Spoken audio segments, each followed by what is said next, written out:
I'm Cece Lefke, and today I'm going to do something tiny bit different than normal. Today I have a little bit of a problem because my story has gotten a bit out of hand. I cannot continue it without making a few minor changes to it. So today, instead of writing, I'm going to be doing some editing sprints instead. All right, so I already made some notes of a couple of things that I needed to change, but I'm going to go through little bit by little and figure out what things I want to keep, what things I need to get rid of, and how I need to adjust things as I go along so that I can get the story so that I can actually continue it properly.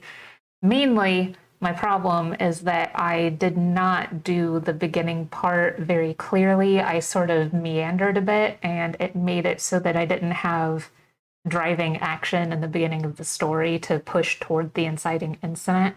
But now I know exactly how to push the action forward. I know exactly what I want to do with it, so we're going to continue on from there. So I'm pretty sure my first chapter is fine for the most part. I mean, later I'm going to have to go back and do some actual serious editing to it. This is just getting stuff so that the story can continue being written, because I couldn't keep going the way it was because it just didn't make any sense. And I hate that. I hate when I do that to my stories, my poor stories. If only I were a better writer. So let's see, in my first chapter, I was just introducing the characters. I do need to make sure that there's a hook in the first chapter, which I don't think I put anything specific in there. I mean, it's still written really well. Well, I mean, really well as in not that bad. I'm not that arrogant about my writing. Yeah, so I introduced the characters. There's the main character who is a magical engineer, and her sister who is basically a prostitute, and sort of their interactions with each other, their way of life. I think I got that pretty good, and that was all very well needed. Second chapter, I'm still kind of introducing the world and their situation, so it's showing that they don't have a lot of work, they're underfed, showing what the world looks like. I think all of that is pretty good. I did erase a large section here beforehand and just kind of made it fit a little bit better. I shortened the chapter quite a bit. So let's see, was there anything else I needed to do here? I've got the main character's obsession with technology here and the price that she pays for it, so that's good. The main character and her sister are both pixies, and in the story I have it to where pixies and other fairies, any kind of metal that uses iron, they get burned by it. And because she's a magical engineer, she works with a lot of metal, and so she has like a bunch of scars all over her hands and stuff from having to work with the materials that she does. So their money problems are a significant part of what drives them towards the inciting incident. Because the main character at the beginning part, what I want her to do is I want it to be a search for getting a better paying job or finding a way to make more money so that her sister doesn't have to continue being a prostitute.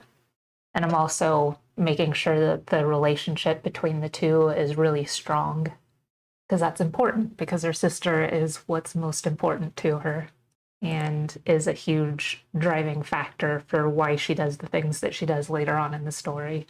So yeah, I think I do need to keep all of that stuff that I have so far with their interactions with each other, because it's nice and light and teasing in nature. So I can keep that. All right, so this is a sentence that I definitely need to change, for sure.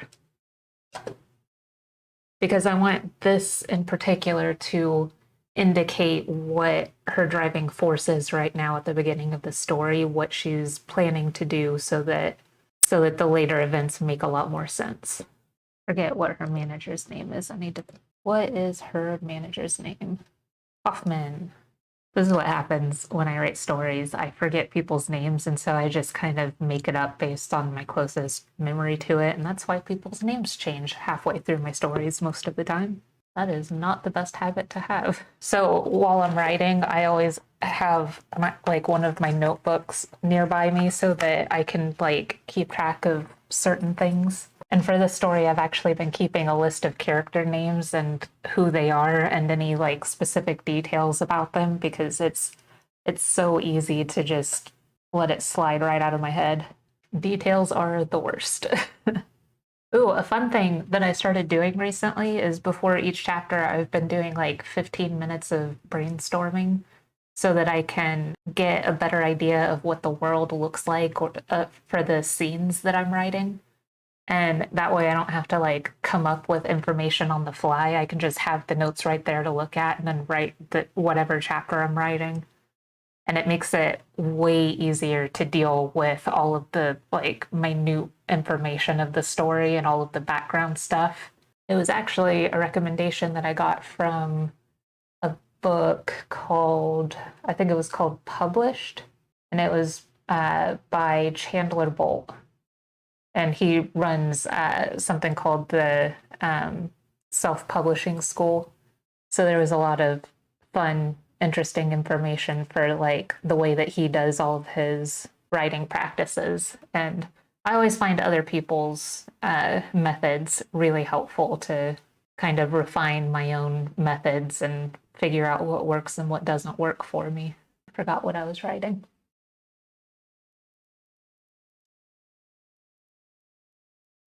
How do I bring this about?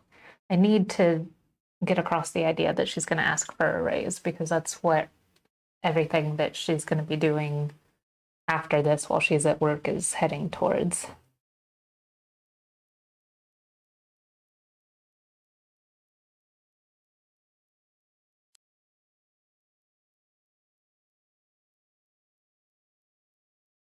What would be a good slang term for this, for prostitution for this character? That would be, let's see, so it's a Victorian era kingdom, but it's a magical kingdom. Fairies in general use very naturey terms. All of their curses are based around poisonous or prickly plants. So it might be something similar to that for their particular slang for people's jobs. How do I handle that? It could be like, oh, like maybe wine terminology, pressing the wine. No. I want it to sound scandalous, but not actually be like something that we would find offensive. Or I could use maybe traditional terms for it from the Victorian period. It could just be like in a lot of fantasy stories, they call them, a lot of times they call it flower sellers, which would make sense for fairies to use that term. I'll at least use that as a placeholder for now. I think that makes sense.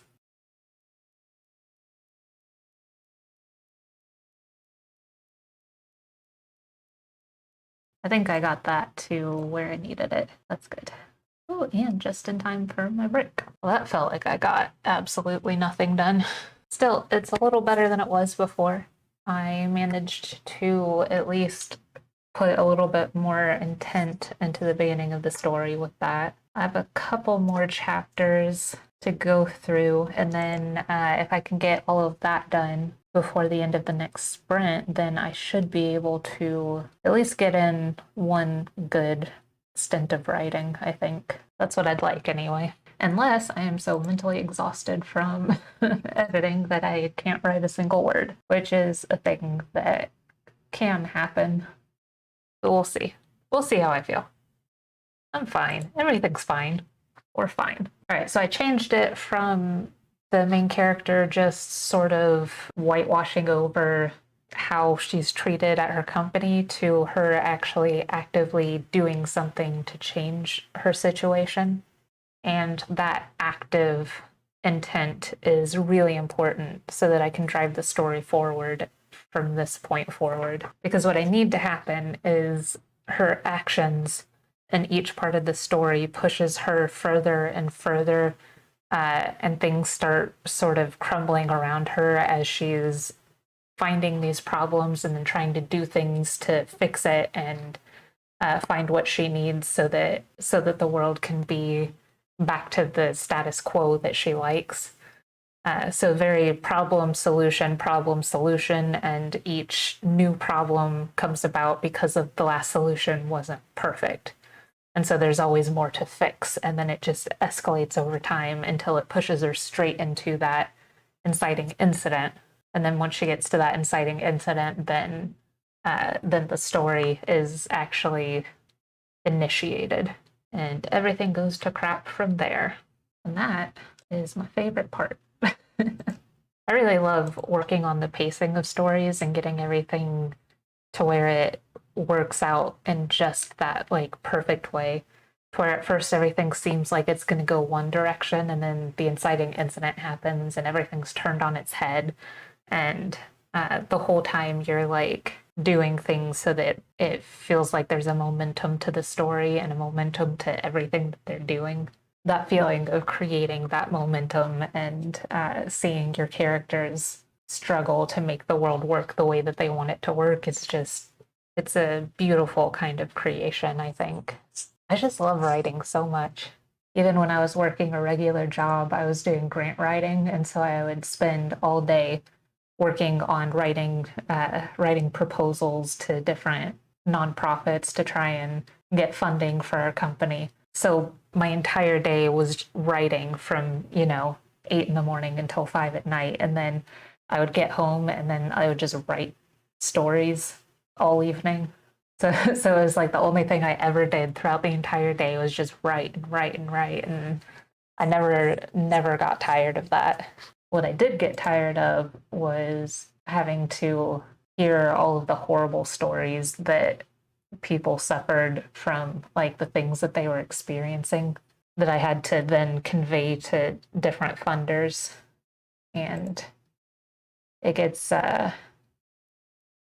really heartbreaking after a while. And so I got worn out just from that sort of emotional baggage that was kind of dumped on me every single day from all that stuff.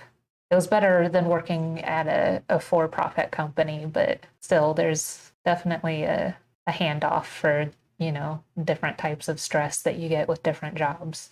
Plus, I'm not very good at working for people, so I suck at being told what to do. Let's go ahead and I lost my space. Where am I? All right, let's go ahead and get into the next sprint. All right, so at chapter 3, I have 4 chapters already written so far, so there's not much more to go. So here I get how the main character is actually preparing for her job, what things look like inside the factory, the differences between the main character and the way that humans are treated and the way that she's treated by other fairies who don't like that she has a better job than they do. A little bit of backstory here, her work environment, and daily job frustrations. And all of that before her very first real interaction at work. Okay, and then we got her actually performing her job. I like this statement in the story where he calls her being a pixie her condition, sort of insinuating that it affects her work.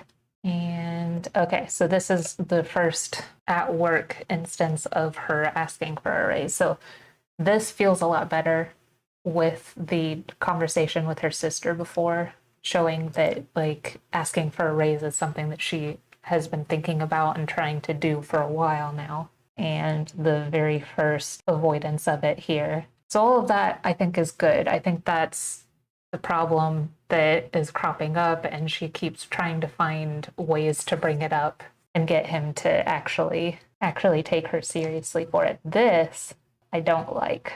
Like I said before, in the story, the fairies use very naturey words, poisonous and thorny plants to curse at things. So I don't think she would say something like piece of crap. That is a verbal tic that I have, so I'm not going to leave it in. But what should I put instead?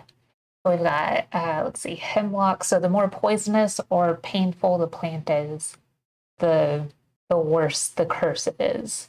And if you're saying something like piece of crap, that's on like a low degree of cursing. So what should I call it? What would be like a minor annoyance plant? But what are the like sticker plants? Like the ones that are in the yard and you step on it and it like sticks your feet. I don't know what else to call them.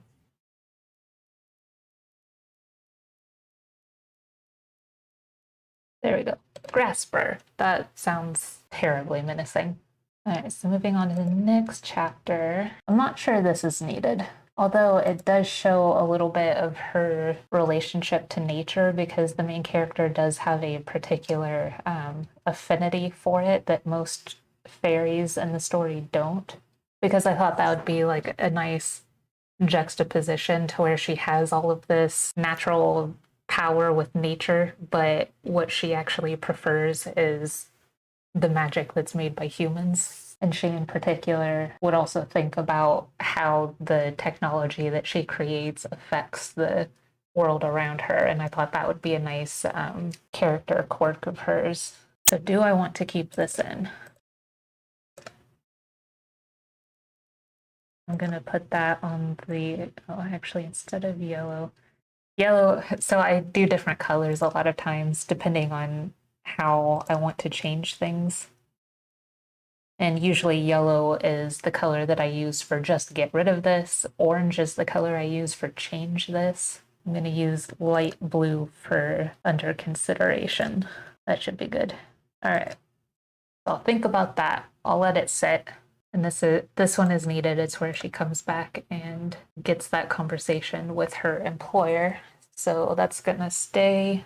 I don't like the way that sounds, so I'm going to change that at some point. So when her manager talks to her, I keep having him say things like this to her, Miss Cass.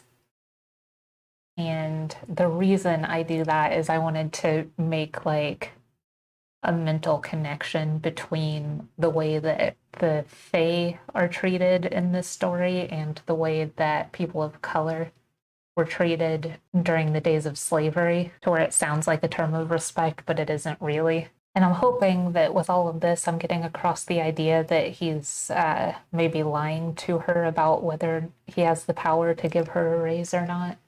I want it to seem like he's avoiding the topic as much as possible because it's just not going to happen. Because that's how my bosses treated me when I worked at a sandwich shop, as the only manager that actually ran shifts. I was the lowest paid manager in the store, and I was the only one who did the work. And it's really frustrating getting reactions like that. Oh, we can't do it this month. We'll talk about it next month. Well, I'll talk to management about it and all of that kind of stuff. It's annoying, and I definitely wanted that feeling to be here as she's interacting with him. Okay, I like both of these. Okay, showed the difference between culture here, so that's needed.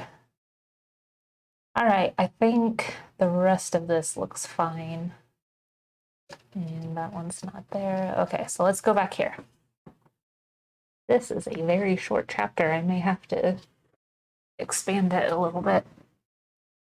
Okay, so definitely getting rid of this paragraph because it was awful and it didn't really contribute anything to the story. I don't need to rehash that. This, I mean, it's an important point of note in the story that the fairies aren't allowed to use their natural magic, but humans can create magical objects. So it's this nice double standard, but I don't know if it's here is the best place for it or if this is the best way to portray that.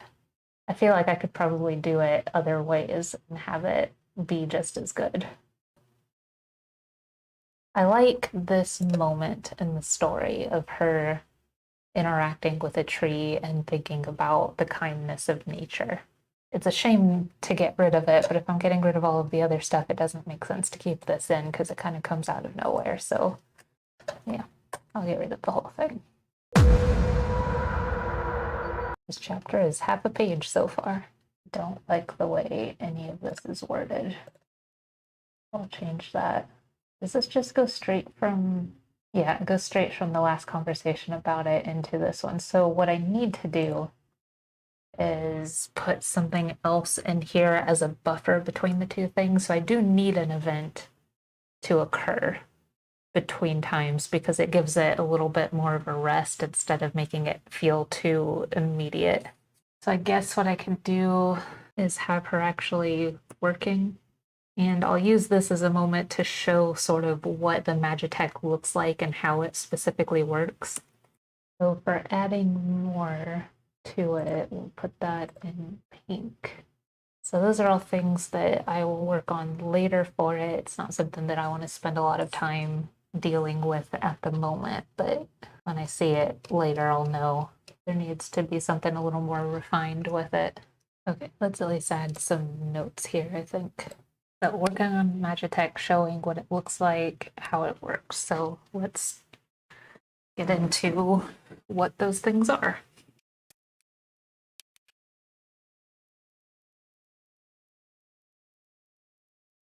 There needs to be something that's a part of the Magitech that works as like a converter, something that pulls the power in from the environment. But I don't know what I want to call it.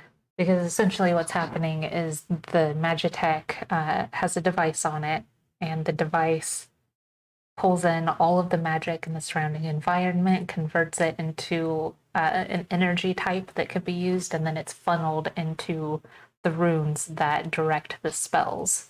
Whereas usually a magician would be the one that pulls the magic in and then funnels it through themselves into the runes that they created. In this case, they found a workaround for it so that it's safer.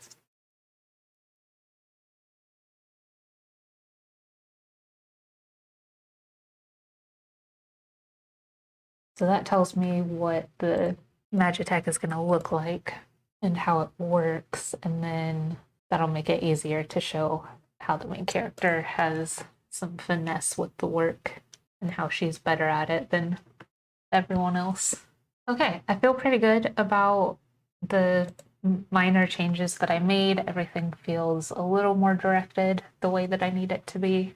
And now I just have to figure out how to get from here to citywide plague.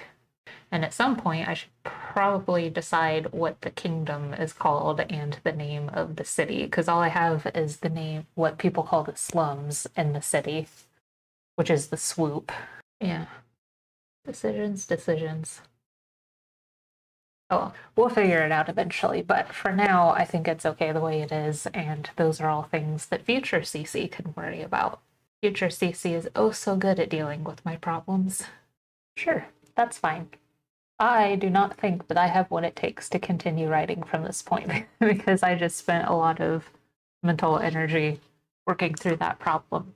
Yeah, thank you for showing up. I had a lot of fun. I hope you had fun. I will see you later.